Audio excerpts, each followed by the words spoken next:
Here's Dick Powell as Richard Diamond, private detective.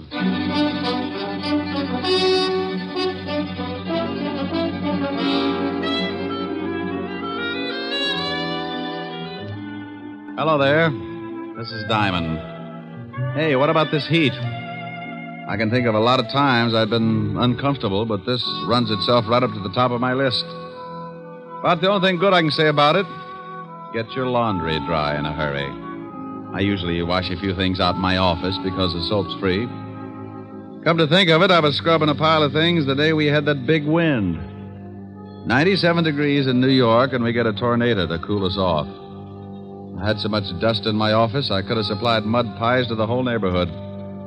And after it was all over, the cigarette ad on Broadway was blowing smoke rings through the trap door of one of my scattered longies.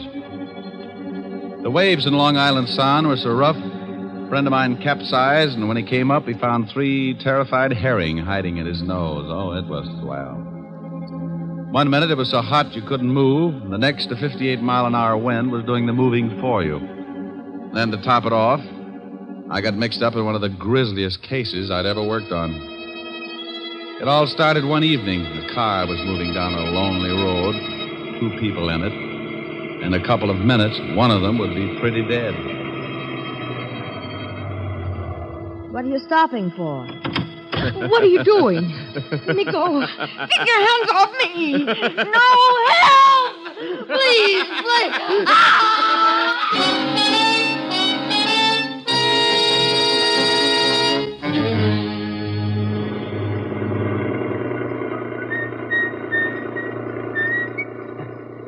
Hey, Ed.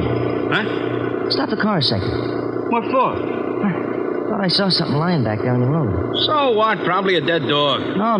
Hold it. Too big to be a dog. Oh, for Pete's sake. Back it up about 20 yards.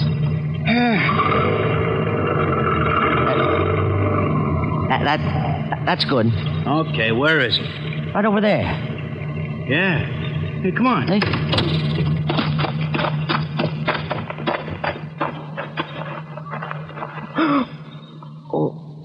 Holy cow. Yeah. She dead? She's wrecked. I think I'm going to be sick. Me too. Let's get to a phone, call the cops.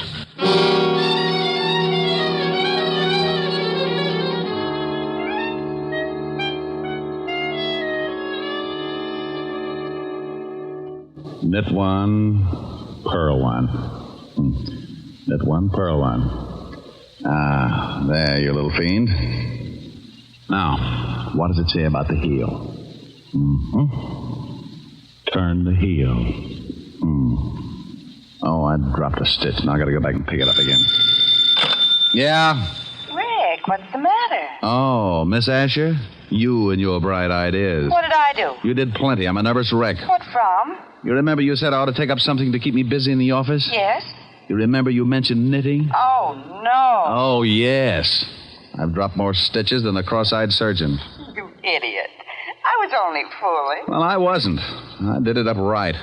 Book of directions, enough yarn to wrap up King Tut and all his handmaidens, and 2 of the finest bone needles and gimbals. Now, don't laugh.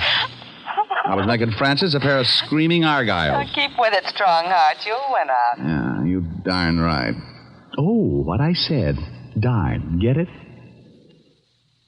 Helen, are you still there? Yes, Rick. Wasn't funny? No, Rick. Okay, come on over. Let's neck. Yes, Rick. Shame on you. Yes, Rick. Is that all you can say? I love you. And I'll see you about 8. Oh. You don't sound very happy. Well, that's such a long way off. I'll give you time to make plans. Bye. Bye.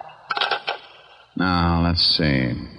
I got to take out 1, 2, 3, 5 rows. Yeah, what is it? Rick? Oh, how are you, Walt? Very unhappy. You should see me. I got to take out 5 whole rows just to pick up 1 lousy stitch. What? No, forget it. What are you unhappy about? I'll tell you about it when you get down here. The 5th precinct's 20 blocks. Can't you give it to me over the pipe? I wouldn't ask you if it wasn't important, and I'd rather not say anything over the phone. Okay. Stop making like Portia facing life. I'll be down as soon as I finish this heel. Heel? Yes, if you must know, I've taken up knitting. Coming from you, I am unmoved. I don't care if you're building Sergeant Otis a fur-lined money belt. Get down here as fast as you can. All right, Walt. But you'll be sorry when it starts getting cold again, and I won't knit you a sweater to cover your little old blue stomach. Oh. Bye, Walt. Getting Walt's goat was a sport with me, and whether he'd admit it or not, he got a kick out of it, too. Sometimes I wouldn't stay on the rib as long as I usually do, but that was only because Walt always starts sounding just a little bit worried. Then I know it's time to lay off and get serious. Don't misunderstand me. I never lay off entirely, and I never get completely serious. Those are two habits that don't help find the solution any quicker. They just fit you with a mess of ulcers, and you still end up too worried and too serious. I closed my office and headed for Walt's precinct. When I walked in, I spotted Sergeant Otis leaning back in his chair with his number 12s resting on the desk. Hello, Otis. Well, how's the big private detective today? Just fine, Otis. And how is the flash of the 5th precinct? Don't you worry about me, Diamond. I'll get along. Better go on in and see the lieutenant. He wants to see you. Hey, what's it about, Diamond? You need someone to help you from the police force? You know, Sergeant, you've got a fine head on your shoulders. Well, I'm glad you noticed. The one under your arm isn't so bad either. Hello, Walt. Rick, why don't you leave that poor guy alone? After you leave, he comes running in here and cries all over my desk. Otis? He wouldn't shed a tear if he was standing in an onion warehouse watching his grandmother set fire to herself. Yeah, well, give him a rest for a while. I got a big problem I want to talk to you about. All right, Walt. What's on your mind? Well, I don't know quite how to give it to you. It isn't strictly kosher for the police force to go around asking for help. Now, wait a minute. I don't want any apology routine. If you want a favor, you came to the right boy, and you know that goes without saying. Yeah, I guess I do. But this is a pretty big favor, Rick. The commissioner's on my back. So is everyone else that's got anything to do with this city's government. Sounds rough. What did they do? Find out you were hiding a chimpanzee in a cop's uniform and calling him Sergeant Otis? Oh, now be serious for a second, Rick. Sure, if you'll get to the point. All right. I guess you've been reading about these homicides I've been having for the past 3 weeks. Yeah, pretty messy. Well, the powers that be say solve them or turn in my badge. Oh, well, now, wait a minute. Don't they know that this is the toughest kind of a killing? The killer's obviously got a lot of screws loose, and a maniac doesn't need a motive to kill. Don't those swivel chair bigwigs know that a crime without motive is the toughest job in the world to crack? Sure, they know all that, but the public and the press is yelling its head off, so the pressure is on. Well, what do you want me for? You've got one of the best departments in the state. When you were on the force, it was the best department in the state. Now you stop that. Then stop twisting my arm. What do you want? I want help. I've got to crack this case by next week or I'm out of my ear. You're the best detective we had on the force, and you're the best private gumshoe in the city. Oh, that's better. Now, what about these killings? Now, each time they find some dame looking like the last of a hamburger sale. Oh, excuse me a minute, Rick. Yeah? Lieutenant? No, Jack the Ripper. What do you want, mallet head? We just got a report from a guy out in the River Road. Another one of them butcher killings. What? Yeah, some dame all hacked up and lying beside the road. Okay, get the car out. I'll meet you downstairs. Oh, did you hear that, Rick? Mm-hmm. Well, come on. You want me along? Of course. I can brief you about the whole setup on the way over. Oh, I don't know whether it's such a good idea to get mixed up in this. Why not? Well, it looks like whoever gets close to this killer doesn't have much of a future. Well, you can't live forever. Oh, aren't you the sweet one? No, that's not what's worrying me. Well, what is then? When I go out, I want a nice, comfortable place to lie down in. The way this nut goes to work with a knife, I might end up in a freezer.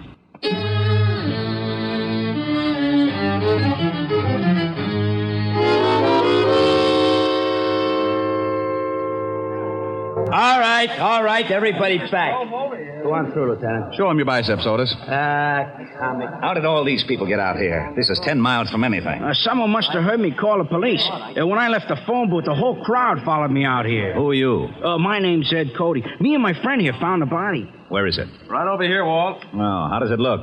The way you thought it would. Oh, Otis. Yeah, Lieutenant. Yeah, here's your bicarb. Now you see what I'm up against, Rick. Pardon me. This is the third killing like this in 3 weeks. Oh, I don't feel too good. Let's walk over this way. Yeah. Cody, you and your friend come along. We want to ask some questions. Yeah, okay. Well, whoever the guy is that's pulling these murders is a complete lunatic. Now, do y'all like that, Walt? You should have seen the last one. How'd you guys happen to spot the body? Oh, well, I saw it first, and I told Ed here. Yeah. We were just driving along when Max spotted something lying beside the road. I backed her up, and we got out. I saw what it was. I left Mac here, went back to town to call you. What's your full name, Mac? McCarthy, John McCarthy. Okay. What are you doing, Rick? Looking at the road. Hey, that's your car up there, Cody? It's Max. I was just driving. You went ahead how far? Oh, I'd say about 20 yards. Then we backed up and left the car where you see it now. You won't find much even if the road is soft. Their car and any other car would have blocked out the killer's tracks. Maybe he didn't use a car. Maybe he walked her out this way and then killed her. No, this place is 10 miles from anything. He drove, all right. This crowd has ruined any footprints for sure. Oh, here come the boys. Come on, Rick. As soon as they start examining things, we can get back to the station. Yeah, I want to go through the whole file on the last 2 killings. You won't find much. Well, a change of reading never hurts anyone. I'm getting tired of reading those dime novels. Too bloody.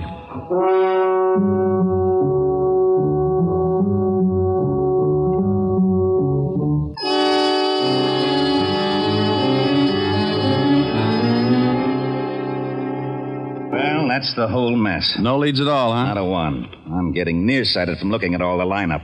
We've picked up everything from drunks to safecrackers. Not a lead. Same type of crime in every case. This killer's got a crazy streak as wide as Broadway. Oh, wait until the commissioner hears about this one. Walt. Yeah? Give me a pencil. Now, tic-tac-toe is out. I got a headache. Stop waving your gills and give me a pencil. Here. What are you doing with that map? Drawing circles. Now, you stop that. That's a scale of this city, and I don't want it loused up by your doodling. Look at that. So you make a dandy circle. Thanks. What's it for? How should I know? You drew it. Drew what? The circle. Wasn't that a little foolish? Of course it was. That's what I'm yelling about. Well, that's bad for you. What is? Yelling. I know it. I thought you said you didn't know. Know what? About the circle I just drew. What circle? The one on the map. That's what I was yelling about. Why? You didn't draw it. I know I didn't. You did. What for? How should I know? You're a policeman. What in blazes has that got to do with it? You were a rookie, weren't you? Of course I was. You worked your way up to sergeant and then to head of the homicide, didn't you? You know very good and well I did. Wasn't it a little tough? You bet it was. I pounded the beat for 4 long years. Did it by the sweat of my brow. Now, wait a minute. How did we get into this? You asked me about this circle I drew. I did? Yes, Walt, but you didn't know what it was for. Oh, yeah. What is it for? It's for you. I get... Yeah, it's not bad. Oh, I knew it. You lowlife, you conniving, dirty, underhanded louse. You always do this to me. I think you sit around nights and pull the wings off of flies. Moths. All right, moths. Sit around and dream up little monstrosities to pull on the police force and use me as a guinea pig. Right, guinea pig. You call me, Lieutenant? No, get out of here, you idiot. Yeah, Lieutenant. Diamond, for once I'm going to find out what's at the end of this merry-go-round. I want to know about that circle. And I'm going to get it out of you if I have to shove that map down your throat. Just who do you think you're talking? Huh? This happens to be the commissioner, Wilson. Oh, not you, Commissioner. You understand that, man? Oh, yes, Commissioner. I'm the selection of this visitor. You understand me? Yes, Commissioner. Now, you don't stand there. What have you found out? Well, I just went out and looked at the body. Well, if you don't get selection pretty soon, I'm going to have to put somebody else up against everywhere you've been in it for the Yes, last 4 days. but- I can't see any reason but- why you can't get it. You see, I'm gonna bring it through. Your motor's running. You shut up. No, Commissioner, somebody else. All right. Yes, sir. Get on this right away. Fast. Yes, sir. Now go through it, and don't let me see you until you get something. Yes, sir. Oh, Who was it? I am not talking to you. Don't you want to know about the circle? No. Fine. When I was looking over the reports on the killings, I noticed something. You don't say. Say what? Okay, if you don't want to play, be a sorehead all your life. Well, I noticed that all of the killings, including the one we looked at this afternoon, were within at least 10 miles of each other. And the first one, this one right here, was exactly in the other direction from the last one. Bully for you. No, it's nothing. Well, using the first and last homicide for the edge of the circle, we find that the other killing also falls within the steer. Okay, so what? Getting interested? No, I'm not. Well, the girl this afternoon had been dead for about 14 hours, wouldn't you say? Yeah, but the coroner can come closer. Well, about anyway. Now, in the other 2 cases, it says that both girls met their deaths about 3 in the morning. Now, if the last one was dead 14 hours, she comes close to that time, too. Okay. What does that prove? Not a thing, but it's something to go on. This is a wild one, Walt. But let's say that our killer started off with his victim somewhere within that circle. To drive 5 miles, half the distance of the circle, it would take him, about... 15 minutes. Okay, 15 minutes. Now, that means he left his starting point around 2:45. Now, that's a funny hour to be so consistent. You're right. Bars close at 2. 45 minutes to talk a dame into a ride? Might be. Well, I'll be darned. I may be all wet. The killer probably started from somewhere outside the circle, but we can start by eliminating the idea of the night spots anyway. Yeah, Lieutenant? Checking all the night spots from... 45th Street and Broadway, the center of the circle. From 45th Street and Broadway for 10 miles in every direction. Yeah, Lieutenant. That means cafes, bars, bowling alleys, anything that stays open till 2 or after, and step on it. I hope we're right. So do I. I don't like walking on eggs. Then sit down. Who knows? You might hatch something. Walt found out the name of the last victim, and the family supplied us with a picture. Her name was Martha Kirk, and her family knew nothing of her whereabouts the night of the murder. You can't really appreciate a police department until you really see them in action. Inside of 2 hours, Walt had every dive, bar, and night spot in the 10-mile circle tagged. They spread out, one man to every 5 blocks, each with a picture of the 3 murdered girls. Because it had been my idea, Walt wanted me to swim with it and maybe sink. I took a little section from 48th Street to 46th Street, and by late afternoon, I'd covered most of the likely prospects. You guessed it. The bottom of the barrel was coming up fast, and it was emptier than a ballpark during a thunderstorm. No one had ever seen the 3 victims. The last spot on the list was a bowling alley. I walked in and spotted a cocktail lounge. When I climbed up on one of the stools, a bartender with a head that should have been out on the alleys walked up to me. Yeah, what'll it be? How about a glass of milk? Glass of milk? Think you can stand it? Well, if you're worried, water it a little. I don't want to pass out on you. Get him. He made it funny. So did your family. You looking for trouble? Only if I get pushed. I'm looking for information. First door on the left. Yeah. Ever seen any of these girls before? What are you, cop? Well, let's say I'm nosy and that I've got a badge to keep me in the spirit of the thing. Oh, why'd you say so? Let me see him. All right. Here's the first one. No. I ain't never seen her. How about this one? And this one? Nope. Hey, wait a minute. Sure, I know this one. Comes in here about twice a week. Was in last night. Gets lushed up, cries about how tough a family is on her. Name's, Kirk? Yeah. Martha Kirk. Nice looker. She was. Huh? Did she ever come in with a man? No, but sometimes she leaves with one. Same guy every time? No. Do you remember her leaving with a man last night? Yeah. Come to think of it, she did. What time? No, about 2:15. We stopped serving at 2 right on the dot. That we do. That you do, yeah. Okay. Think you'd know the guy if you saw him again? Oh, sure. He comes in a couple times a week, too. I seen him pick up a couple of strays. I guess you call him a wolf. Yeah, with a hatchet. Huh? No, forget it. Where's your phone? Right over there. Hey, here, use a slug. It's on the house, officer. Thanks. Hope nothing's happened to Martha. She was a rotten drunk. What a wonderful kid. She was, huh?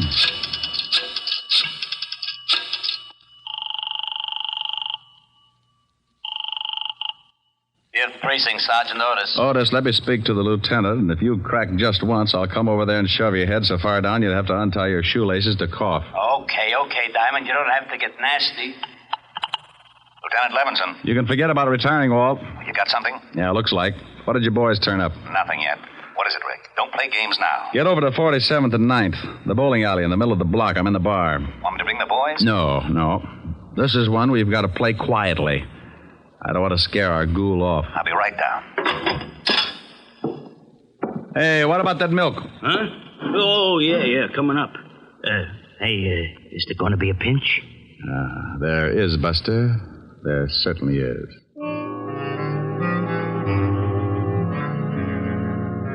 Walt romped in about a half hour later, and he talked to the bartender. He finally looked satisfied. He had to, because it was the only lead that had turned up. We told the bartender to tip us if the guy showed again, and we sat down to wait. Maybe my rabbit's foot started thinking it was back with the quartet because around 1 a.m. it started kicking. The bartender gave us a nod just as a big guy wandered in and sat down at the bar. He weighed in at about 220, and his clothes were sloppy. He ordered a drink and started eyeing a cute little number sitting at the other end of the bar. Let's take him. Hold it, Walt. He's making a pitch. What? The dame at the end of the bar. So he's making a pitch. What do you want to do? Wait around till he takes her out of here? Maybe you'd like to help him sharpen his axe. Look, you haul him in now, you'll have to beat it out of him. You want him to pick the dame up? Well, is that against the law? Arrest me. Now, you stop clowning. You'd rather catch him with the goods, wouldn't you? Yeah, but... Now, don't start that again. You butted the commissioner to death. Just relax, and maybe you can pick up a few pointers. Our big boy moved all right. Right up to the seat next to the cute little girl. She was under full sail, didn't seem to mind it at all.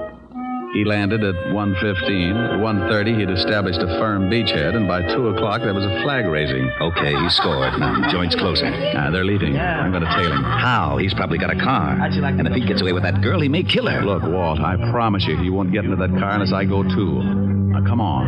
We'll both stick close to him until I can think of something. We followed the man and the girl outside and walked a few yards behind, making like we had a little load on. They headed for a big parking lot, and that's when I got the idea. The parking attendant was just walking up to him when I stumbled forward. Hey, boy. Rick, what are you doing? Stay with me, Walt. Yeah?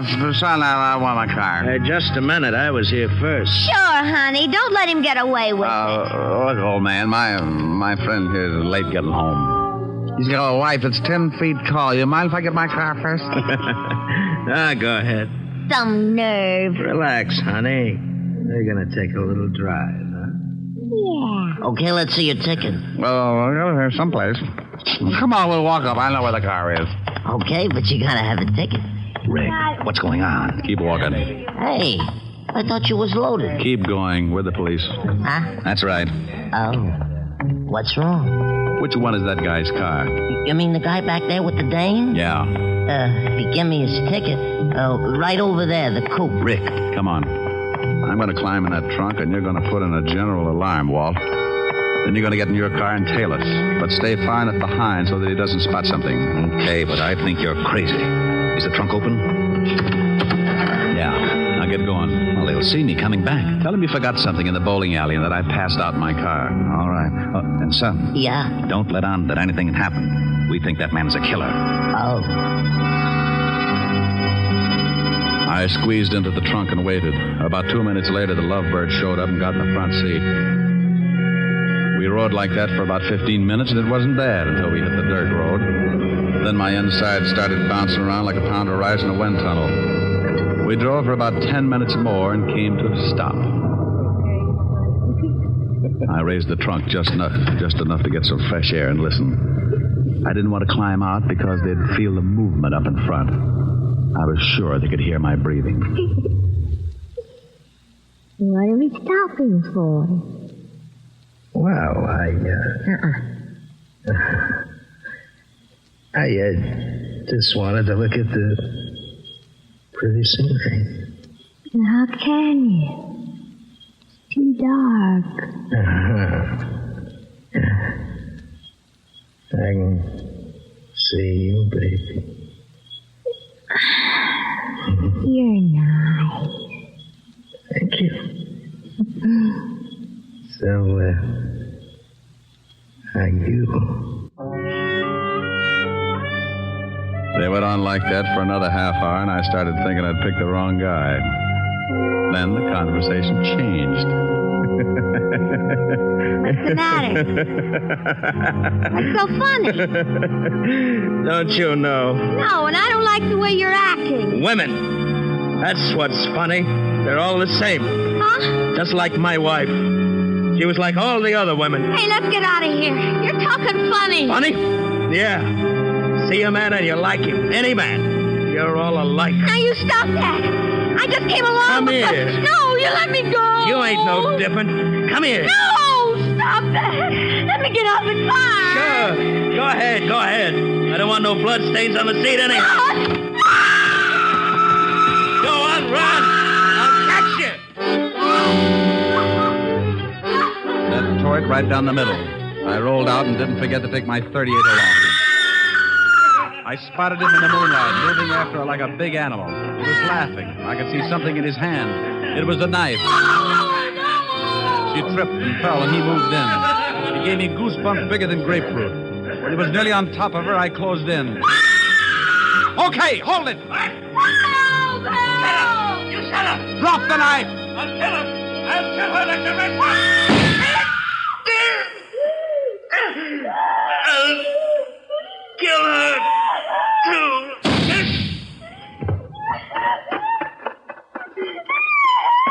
You all right, honey? No. Just take it easy. Take it easy. It's all over. I'm so glad you got here. Come on now. Let's get back to the car. Easy. You sure you're all right, dear? You know something? No, what? I think that man was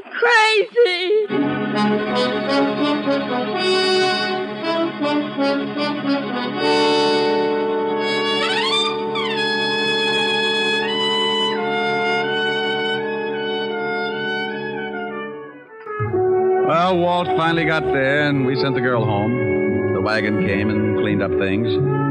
I found out later that Walt was blessed by the commissioner, and I got an assist.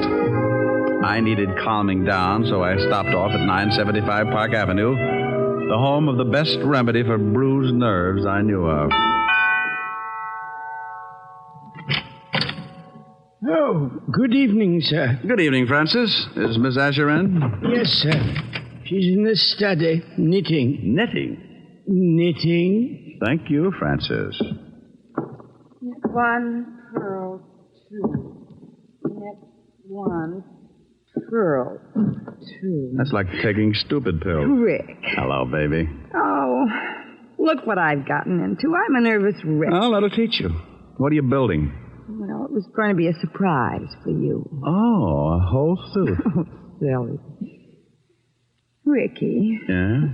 I need relaxing. You need relaxing. Oh, swell. Ricky, come here. I know just the thing. No, come over here. There's an old spinning wheel in the parlor, spinning dreams of a long, long ago. Ricky! Well, what's the matter, dear? Oh, what about this? Cruising down the river on a Sunday afternoon. Ricky. With one you love, the sun above, waiting for the moon. Ricky. The old accordion playing. Ricky. A sentimental tune. Rick! Oh, honey, what's the matter? You can sing later. Oh. Please. What is it, really, baby? Come here. Oh, you know something? What? I may never sing again. Okay.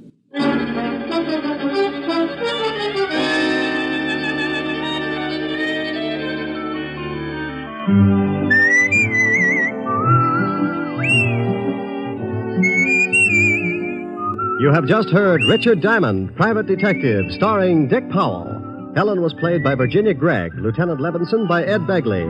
Also in our cast were Wilms Herbert, Bill Conrad, Lorene Tuttle, Jack Crucian, and Sidney Miller. Music was under the direction of Frank Worth. Richard Diamond is written by Blake Edwards and directed by William P. Rousseau. Now, this is Eddie King inviting you to be with us again at the same time next week when we will again bring you Dick Powell as Richard Diamond, Private Detective.